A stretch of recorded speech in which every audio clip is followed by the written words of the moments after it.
We're back. 8-game slate here on DraftKings for Wednesday night. You guys already know what to do. Hit that like button and subscribe. Let's get right into it.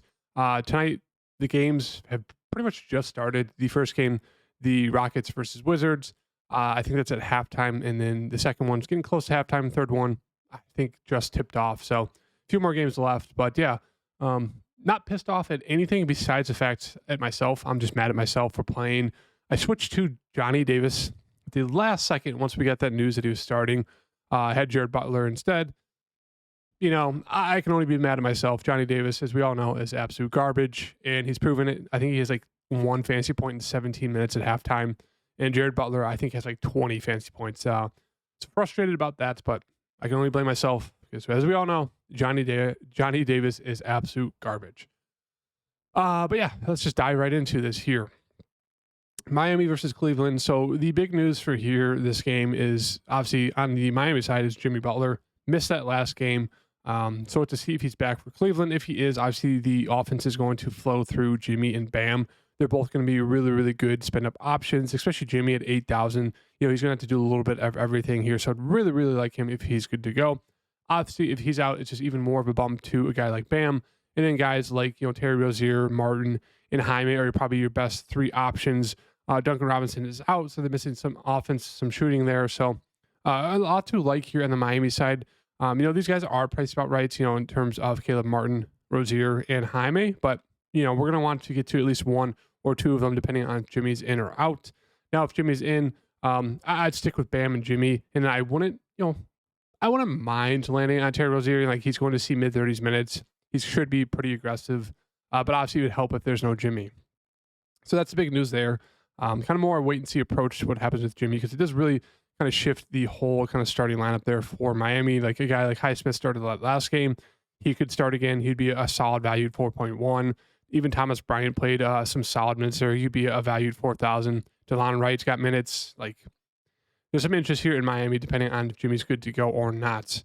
On the Cleveland side, Donovan's still out, Mobley out, Strus out, Dean Wade out. So once again, going to get the starting lineup of Garland, Allen, LeVert, Okoro, and Yang. And then off the bench, we should see Merrill.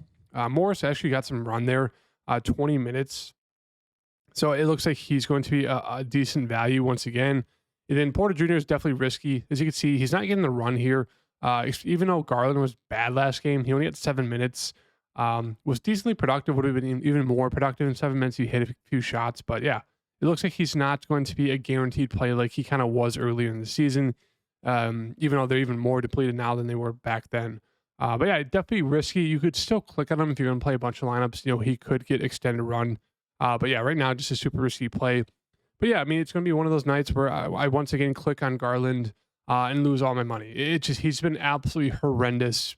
I think every single time besides that one time where it went into double overtime. I think it was here against the Pelicans, if I'm not mistaken. But yeah, otherwise, as you can see, he's been god-awful. He's always been decently chalky, always come on it super low owned, you know, like 10%, 14%, and he's just been god-awful. So can't wait to absolutely burn my money on Darius Garland tomorrow for the 6,000th time. Moving on to Indiana here. I really like Tyrese, another one of those guys who's, I think he's like, as you see, he's probably, what was that? 5, 6, 7, 8, 9, 10, 11. He's like 11 of like 60 at the 3-point line in the past like 6, 7 games. Absolutely horrific. The dude's been absolute garbage, but if the shots fall, he's going to be back to his, 50, 55 plus ceiling. Really, really like him here against Detroit. Even if he fails, I mean, he's still been getting there with the assist upside. So really hard not to get to him. One of these games, he's going to figure it out. Going against Detroit, it is a really good setup there.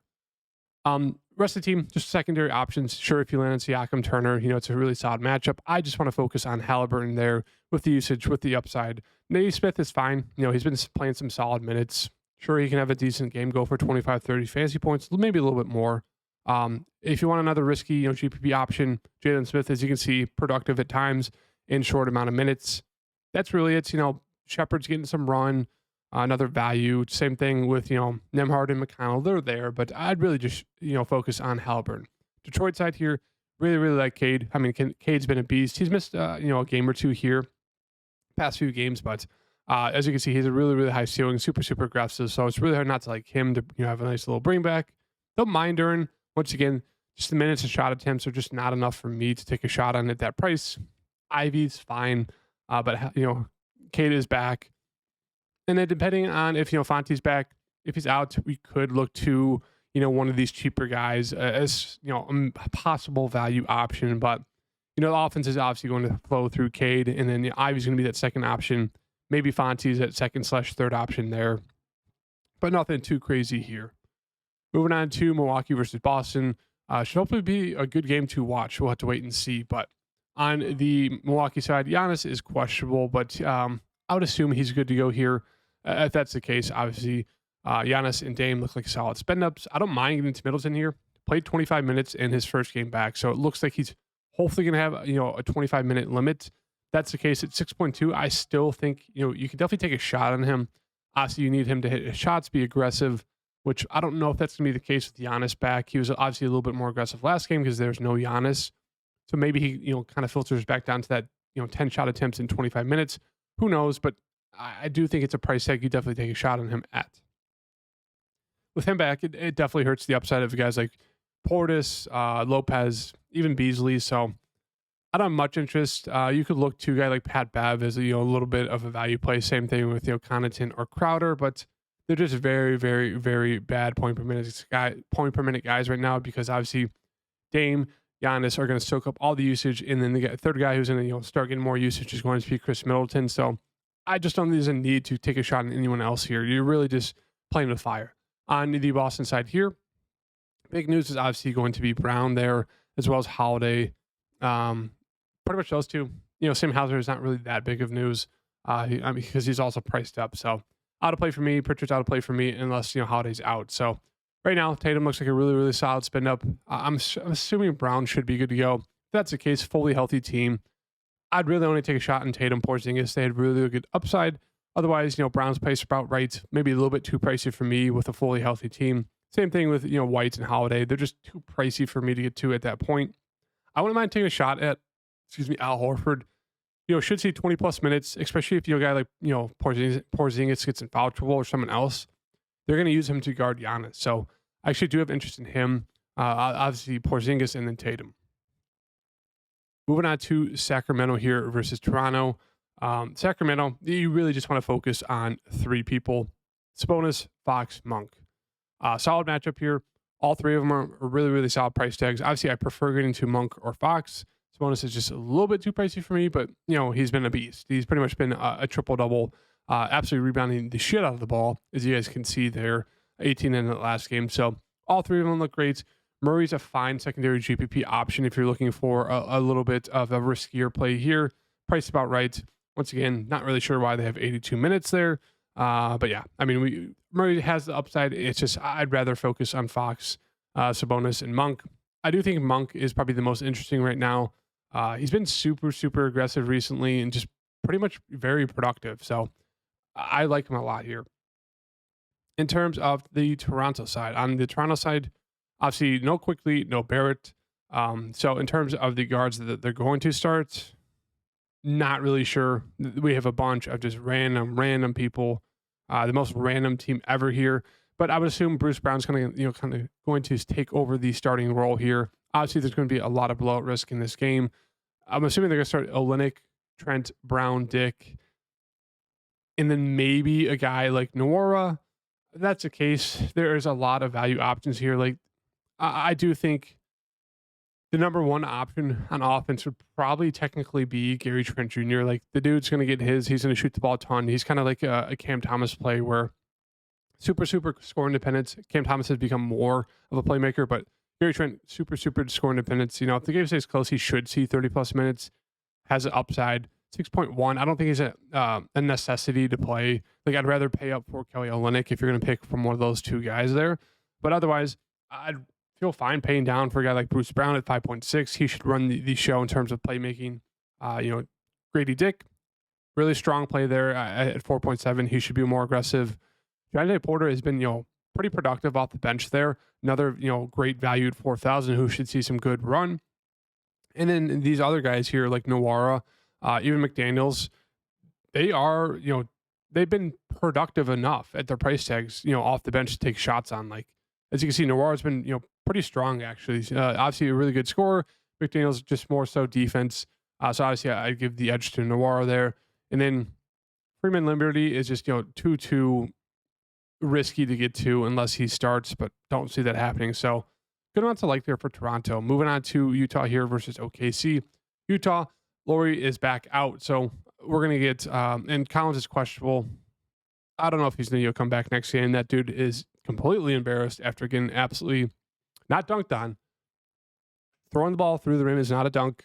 Absolutely getting, I don't even know what you want to call it, but yeah, pretty much almost a dunk. Absolute poster there.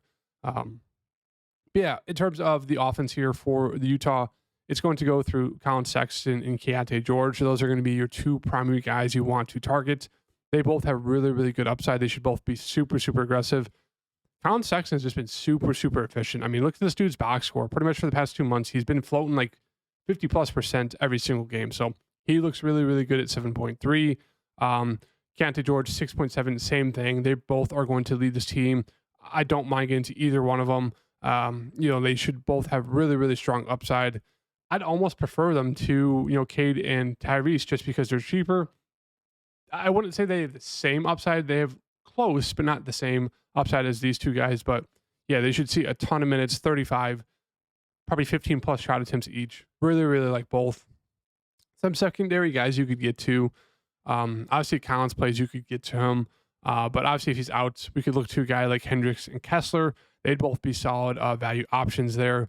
I wouldn't mind getting to a guy like, Bo, who has been seeing some decent run, but he's also priced up to 4.7. I'd rather take a shot on a guy like Nwora. And then in terms of cheaper options, THT or Dunn start, they'd be strong options, but otherwise they're definitely risky there. OKC, obviously huge blowout risk, but if you think the game stays close, SGA is too cheap. And then I think Jalen Williams and Chet are very strong secondary options. Not really much interest in the rest of the team. Moving on to the Clippers here. For the Clippers side, we have Kawhi at the top, James Harden, Paul George, all priced about right. Not the best matchup. This game should hopefully be a blowout, so we don't have to worry about any of these guys going off. But yeah, in terms of DFS, if you land on one of these guys, you're kind of more so doing it to get different from the field, which I don't think there's a need to. They're just way better plays across the board who have the same upside, if not better upside. And, they're not competing with two other stars like these guys are. Zubac, fine if you land on him in GPPs, but that's really it. It's not a lot to like here for the Clipper side with a fully healthy trio of stars. Portland, Aiden's been an absolute beast recently, averaging like 20 and 15, but not the best matchup here. So we're going to stay away from him at 8.2. Simons, him and Aiden, if you want to get different once again, this would be probably the game to target because if they keep it close, it's going to be because of Anthony Simons. It's going to be because of Aiden. They both have strong and very, very big upside, but it's just not the best matchup. Jeremy Grant would definitely help if he's good to go. Don't love the price tag on him. And then Scoot Henderson, if he does start, would probably be my favorite option. He should see some more run if the game does blow out than the other two. So he'd probably be the most interesting to me on the Portland side. And then moving on to the next two games here, the last two. Philly versus Phoenix. Maxey looks fantastic. Scoring independent at times, especially with this group, but he looks really strong. If Tobias is good to go, I do like him as a second option. If Tobias is out, Kelly Oubre will kind of be that secondary scorer. You could take shots on guys like Hield and Lowry, even a guy like Paul Reed, but it's just a gross team to kind of land on right now. To really trust them to keep it close because they've kind of been spouting. Some games they've been good, some games they've been brutally bad. On the Phoenix side here, I like taking a shot on Durant if you're looking for an interesting, spend up option. Hasn't been the best recently, especially in the fourth quarter. I expect kind of a blow up game here soon. So 9.4 for him is definitely a cheap price tag. Booker, kind of the same thing. I don't mind, landing on him. Nurkic always, in play for GPPs, but I'd just focus on the main two guys for me, and that's it. And then moving on to the last game here, Memphis versus Golden State. As always, blowout risk.